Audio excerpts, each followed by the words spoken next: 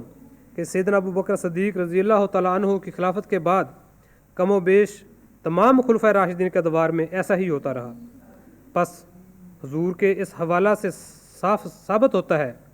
کہ آپ کے عقیدہ کے مطابق انتخابی خلفاء دو قسم کے ہوتے ہیں، ایک وہ جو آیت استخلاف کے ماتحت ہوتے ہیں،